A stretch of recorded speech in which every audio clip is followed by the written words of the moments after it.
জুবিন গাৰ্গৰ ন্যায়ৰ প্ৰসংগ আৰু এই সন্দৰ্ভত শেহতীয়া কিছু তথ্য আমি আপোনালোকক জনাব বিচাৰিছো কাইলৈ দিনটোত সিংগাপুৰস্থিত 4 প্ৰবাসী অসমীয়া এছআইটিৰ আগত উপস্থিত হ'ব এই গুৰুত্বপূৰ্ণ খবৰ এই মুহূৰ্তত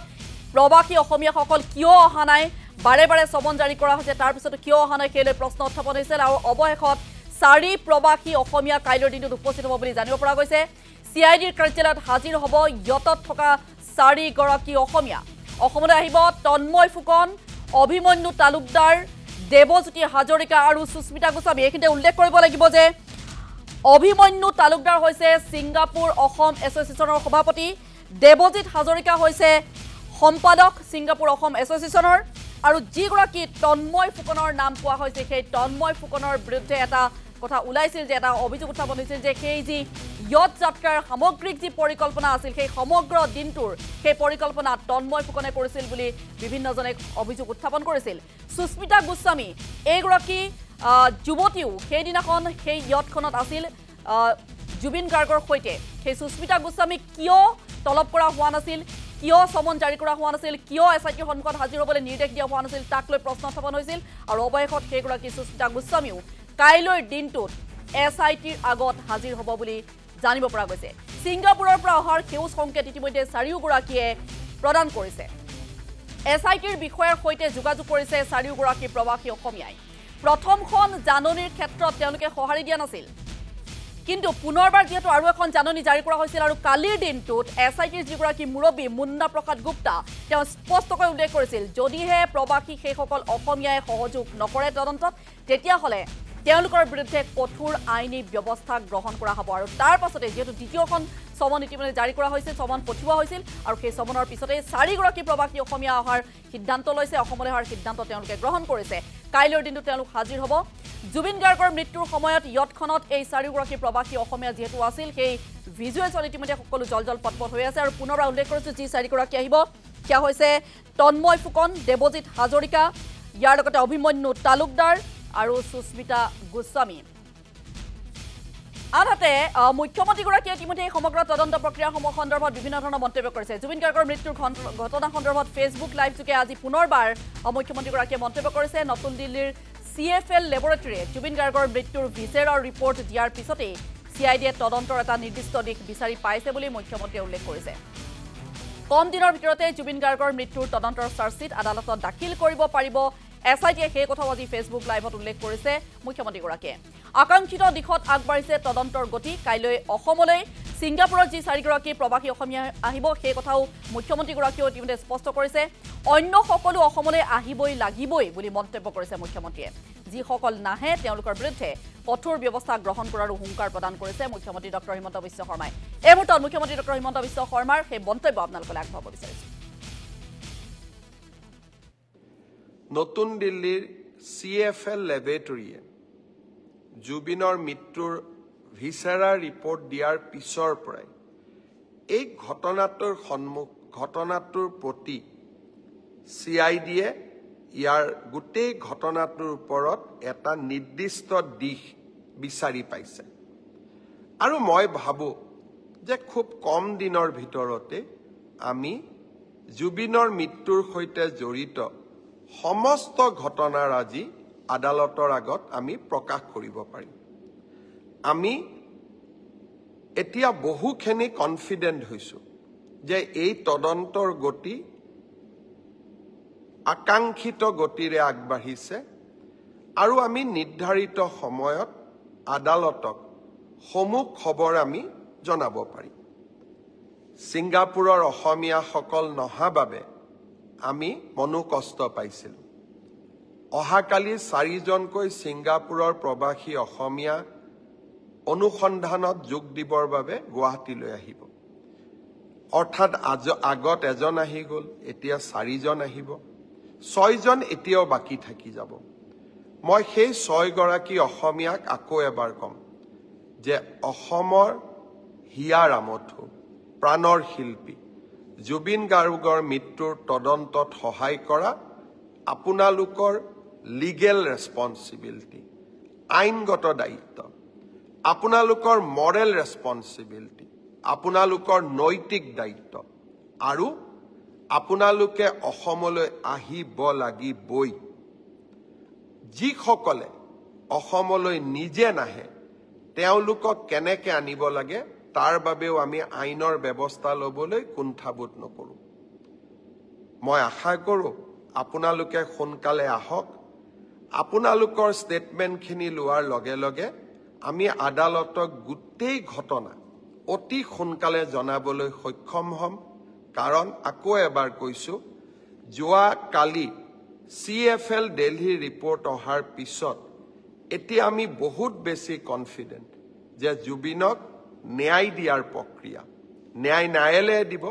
কিন্তু ন্যায় দিয়াৰ প্ৰক্ৰিয়াক আমি ত্বৰান্বিত কৰিবলৈ এতিয়া সক্ষম মই যেনেকৈ প্ৰথম মোৰ ফেচবুক লাইভত কৈছিলোঁ যে জুবিনৰ ঘটনাৰ সম্পূৰ্ণ তদন্ত আমি কৰিম আমি জুবিনক ন্যায় দিয়াম আজি মই বহুত আত্মবিশ্বাসী যোৱাকালি CFLৰ ৰিপৰ্ট দেখাৰ পিছত যে হয় এতিয়া আমি যি আপোনালোকক প্ৰথম দিনা মই প্ৰতিশ্ৰুতি দিছিলোঁ সেই প্ৰতিশ্ৰুতি নিশ্চিতভাৱে আমি ৰক্ষা কৰিব এয়া আছিল মুখ্যমন্ত্ৰীগৰাকীৰ আজিৰ দিনটোৰ মন্তব্য কিছু সময়ৰ পূৰ্বে তেওঁ ফেচবুক লাইভ যোগে এইসমূহ মন্তব্য কৰিছে আৰু এই মুহূৰ্তত আমি ধীৰাজ হাজৰিকাৰ আমাৰ যিটো সংযুক্ত হৈছে সতীৰ্থ ধীৰাজ হাজৰিকাৰ কাষলৈ যাব বিচাৰিছোঁ CIDৰ কাৰ্যালয়ৰ সন্মুখত তেওঁ উপস্থিত আছে ধীৰাজ প্ৰবাসী অসমীয়াসকল কিয় অসমলৈ অহা নাই সেই লৈ নানা প্ৰশ্ন উত্থাপন হৈছিল প্ৰথমে আহিলে ৰূপকমল আৰু ইয়াৰ পিছত কাইলৈৰ দিনটোত আন 4গৰাকী যদিওবা আৰু 6গৰাকী আহিবলৈ বাকী থাকিব কাইলৈ 4গৰাকী আহিলেও সেই 4গৰাকী আহিব কাইলৈৰ দিনটোত অসমলৈ আৰু তেওঁলোকে SITৰ সন্মুখত হাজিৰ হ'ব সেই আজিৰ দিনটোৰ আটাইতকৈ গুৰুত্বপূৰ্ণ খবৰ ধীৰাজ হাজৰিকা চক গোটেই অসমবাসীৰ এটা দৃষ্টি নিবদ্ধ আছিল যে যিটো ঘটনা হ'ল জুবিন গাৰ্গক ন্যায় প্ৰদান কৰিব লাগে জুবিন গাৰ্গৰ অনাকাংক্ষিত মৃত্যু হ'ল সেই সময়ত যি কেইগৰাকী প্ৰবাসী অসমীয়া আছিল ছিংগাপুৰত থকা তেওঁলোক কেতিয়া আহিব তেওঁলোক কেতিয়া তদন্তৰ আওতাত আহিব সেই বিষয়ত সকলোৱে দৃষ্টি নিবদ্ধ আছিল অৱশেষত তেওঁলোক অসমলৈ আহিবলৈ বাধ্য হৈছে প্ৰথম কথাটো হ'ল যে তেওঁলোকক যেতিয়া মতা হৈছিল বা তেওঁলোকক দুবাৰকৈ নটিচ দিয়া হৈছিল তেওঁলোক অহা নাছিল আজি অৱশেষত তেওঁলোকে যোগাযোগ কৰিছে আৰু তেওঁলোকে অহা কাইলৈ অহাৰ এটা তথ্য লাভ কৰা গৈছে ইতিমধ্যে মুখ্যমন্ত্ৰী ডক্টৰ হিমন্ত বিশ্ব শৰ্মাই বাৰে বাৰে কৈছিল যে যিহেতু বিদেশী ৰাষ্ট্ৰত এটা ঘটনা সংঘটিত হৈছে সেয়েহে তেওঁলোক অহাটো অত্যন্ত জৰুৰী আৰু তেওঁলোকৰ মৰেল ৰেছপন্সিবিলিটি আৰু তেওঁলোকৰ নৈতিক দায়িত্ব বুলি সেই কথাটো উল্লেখ কৰিছিলে বাৰে বাৰে আৰু তেওঁলোক সেই সময়ত ইয়ত পাৰ্টিত তেওঁলোক আছিল সেই কেইজন অসমীয়া লোকে কিয় বাৰে বাৰে আহিব পৰা নাছিল অসমৰ সম্পদ এটা যেতিয়া হেৰাই গ'ল সেই অসমৰ সম্পদজনৰ কি কাৰণত মৃত্যু হৈছিল কেনেকৈ তেওঁলোকক হেৰুৱাবলগীয়া হ'ল তেওঁলোকে কি সহযোগ কৰিছিল কেনেকৈ কি হ'ল এই গোটেই কথাখিনি SITয়ে জনাটো জৰুৰী আছিল অসমবাসীয়ে জনাটো জৰুৰী আছিল তেওঁলোকে যদিও বাৰম্বাৰ সেই সন্দৰ্ভত তেওঁলোক আঁতৰি আছিল অৱশেষত অসমত এটা জনমত গঠন হৈছিল যে তেওঁলোক আহিব লাগিব ছিংগাপুৰত থকা যিখিনি অসম এছ'চিয়েশ্যনৰ মানুহ আছে যিখিনিয়ে তেওঁলোকে ইয়ত পাৰ্টি তেওঁলোকে কৰিছিল তেওঁলোক আহিব লাগিব অৱশেষত সেই হেঁচাত তেওঁলোক সেও মানিবলৈ বাধ্য হৈছে তেওঁলোক নিজৰ মতে অহা নাই তেওঁলোক সেও মানিবলৈ বাধ্য হৈছে কাৰণ তেওঁলোক বহুত দিনৰ পৰা আঁতৰি আছিল অৱশেষত তেওঁলোক আহিছে আৰু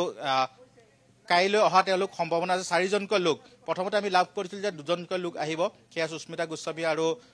তন্ময় ফুকন যিগৰাকী আচলতে তেওঁৰ নামত ইয়ত পাৰ্টিৰ যিখন ইয়ত বুক কৰাৰ যিটো তথ্য আছিল সেইটো তেওঁৰ নামত আছিলে যিখন চিপ বুক কৰা আছিল তেওঁৰ নামত আছিল তেওঁ আহিব বুলি খবৰ আহিছে লগতে অসম এছ'চিয়েশ্যন ছিংগাপুৰৰ যিগৰাকী সভাপতি অভিমন্যু তালুকদাৰ তেওঁ এই SIT তদন্তত যোগাযোগ কৰিছে বুলি খবৰ আহিছে আৰু কাইলৈ দিনটোত তেওঁৰ সৈতে 4গৰাকী ব্যক্তি আহিব আৰু এই ব্যক্তি কেইগৰাকী আচলতে কি হৈছিল সেই সময়ত ইতিমধ্যে শেখৰজ্যোতি গোস্বামী অমৃতপ্ৰভা মহন্ত তেওঁলোক বা সিদ্ধাৰ্থ গোস্বামী যিখিনি সিদ্ধাৰ্থ শৰ্মাই ক্ষমা কৰিব সিদ্ধাৰ্থ শৰ্মা যিখিনি ক'লে তেওঁলোকৰ ভাষ্য ইতিমধ্যে সংগ্ৰহ কৰা হৈছে কিন্তু প্ৰকৃততে তেওঁলোকে কোৱা কথাখিনি সঁচা নে মিছা বা তাত আন কিবা সংযোগ আছে নেকি বা আন কিবা তথ্য পাবলগীয়া আছে নেকি ইতিমধ্যে ভিছেৰা ৰিপৰ্ট আহিছে ভিছেৰা ৰিপৰ্টৰ পিছত প্ৰবাসী অসমীয়াসকলৰ ভাষ্যক লৈ সকলোৱে উল্লেখ কৰিছে যে প্ৰবাসী যিসকল অসমীয়া সেই দিনটোত তাত সেই ইয়তখনত উপস্থিত আছিল তেওঁলোকৰ ভাষ্য যথেষ্ট গুৰুত্বপূৰ্ণ তেওঁলোকৰ সহযোগিতা অবিহনে বা তেওঁলোকৰ ভাষ্য অবিহনে আধৰুৱা হ'ব সমগ্ৰ তদন্ত প্ৰক্ৰিয়া এতিয়া যিটো এজনকৈ আহিবলৈ লৈছে আৰু তেওঁলোকৰ ভাষ্য SITয়ে গ্ৰহণ কৰিব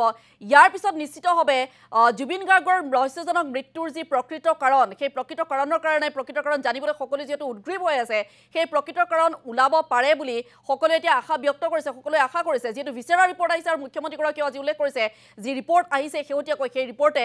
জুবিন গাৰ্গৰ ন্যায় প্ৰক্ৰিয়াত যথেষ্ট সহায় কৰিব বুলি তেওঁ ইতিমধ্যে উল্লেখ কৰিছে আৰু সোনকালে তেওঁলোকে চাৰ্জশ্বিট দিব পাৰিব বুলি উল্লেখ কৰিছে এটা কথা উল্লেখ কৰিছে আজিৰ দিনটোত মুখ্যমন্ত্ৰীয়ে চাওক অঞ্জুমণি ইয়াত তিনিটা কথা আহিব তিনিটা পইণ্ট প্ৰথম কথাটো হ'ল যে যিখিনি প্ৰবাসী অসমীয়া আছিল তেওঁলোকে ইমান দিনে কিয় অহা নাছিল বাৰে বাৰে মুখ্যমন্ত্ৰীয়ে আহ্বান কৰিবলগীয়া হৈছে অসমবাসীক তেওঁ আহ্বান কৰিবলগীয়া হৈছে বা ছিংগাপুৰত থকা অসম সমাজক তেওঁলোকে আহ্বান কৰিবলগীয়া হৈছে যে আপোনালোকে তেওঁলোকক ইয়াতে আহিবলৈ বাধ্য কৰক তেওঁলোক আহিব লাগিব বাৰে বাৰে অসমত দাবী উঠিছে যিহেতু আপোনালোক তাত আছে কি হৈছে কি দেখিছে আপোনালোকৰ ভুল আছে শুদ্ধ আছে কি আছে আপোনালোকে SIT সন্মুখত আহি কেনে কওক তেওঁলোক অহা নাছিল প্ৰথম আহিল ৰূপমল কলিতা এগৰাকী ব্যক্তি যিগৰাকী প্ৰথম আহিছিল তাৰ পিছত তেওঁলোক আহিবলৈ এতিয়া বাধ্য হৈছে আৰু একেদৰে আজি মুখ্যমন্ত্ৰী ডক্টৰ হিমন্ত বিশ্ব শৰ্মাই বাৰে বাৰে উল্লেখ কৰিছে যে আমাৰ হাতত কিছু ভাল খবৰ আছে তেওঁলোক আহিব লাগিব তেওঁলোকে আহিব এনেধৰণৰ কথা আচলতে এই গোটেই ঘটনাটো তেওঁলোক যদিও বাহিৰত আছিল তেওঁলোকে বিচাৰিছিল যে এই ঘটনাটোৰ পৰা আঁতৰি থকাটো কাৰণ যেতিয়া ঘটনা সংঘটিত হৈছিল তেওঁলোকে কোনো ধৰণৰ স্পষ্টীকৰণ দিয়া নাছিল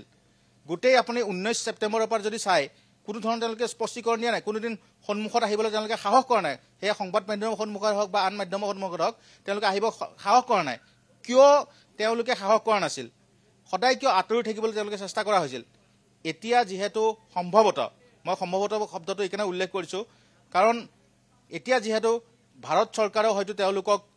প্ৰেছাৰাইজ কৰিছে যাৰ কাৰণে তেওঁলোক আহিবলৈ বাধ্য হৈছে আৰু এটা তথ্য আমি প্ৰথম প্ৰতিদিন টাইমে সেইটো ব্ৰেক কৰিছিলোঁ যে ছিংগাপুৰতো সেই তদন্ত চলি আছিল যাৰ বাবে সুস্মিতা গোস্বামী বা আনসকলক দুদিন ধৰি তেওঁলোকক জেৰা চলাইছিল তেওঁলোকক মাতি পঠোৱা হৈছিল আৰু এতিয়া তেওঁলোক আহিবলৈ বাধ্য হৈছে আৰু আজিৰ দিনটোত সেই কথাটো ভাল কথা যে তেওঁ যিহেতু আহিব তেওঁলোক 4জন লোক আহিব পিছত পৰ্যায়ক্ৰমে বাকীখিনি আহিব কিন্তু তেওঁলোকৰ এতিয়া দায়িত্ব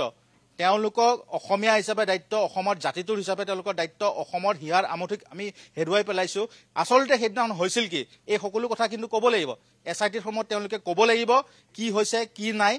কি আছে এইখিনি কথা তেওঁলোকে ক'ব লাগিব নিশ্চিতভাৱে ধন্যবাদ জনাইছোঁ ধীৰাজ হাজৰিকা প্ৰকৃত সত্য প্ৰকৃততে সেইদিনা কি হৈছিল প্ৰকৃত সত্যটো কি সেই কথা এগৰাকী অসমীয়া হিচাপে অসমৰ সন্তান হিচাপে তেওঁলোকে কওক SITৰ সন্মুখত সঁচা কথাটো কওক সকলোৱে সঁচা কথাটোৱে জানিব বিচাৰিছে প্ৰকৃততে জুবিন গাৰ্গৰ লগত আমাৰ হিয়াৰ আমঠুগৰাকীৰ লগত সেইদিনাখন কি হৈছিল সকলোৱে জানিব বিচাৰিছে গতিকে তেওঁলোকে SITৰ সন্মুখত সত্য কথাটো কওক সকলোৱে সেই আশা কৰিছে ইতিমধ্যে উল্লেখ কৰিছোঁ 4গৰাকী কাইলৈ দিনটোত আহিব বুলি কোৱা হৈছে বাকী 6জন যি 6জন প্ৰবাসী অসমীয়া এতিয়াও কিন্তু যোগাযোগ কৰা নাই SITৰ সৈতে তেওঁলোকেও আহক আৰু SITৰ সন্মুখত তেওঁলোকে মুখ খোলক আৰু তেওঁলোকে কওক প্ৰকৃততে কি হৈছিল সেইদিনা সেই য়ট যাত্ৰাৰ সময়ত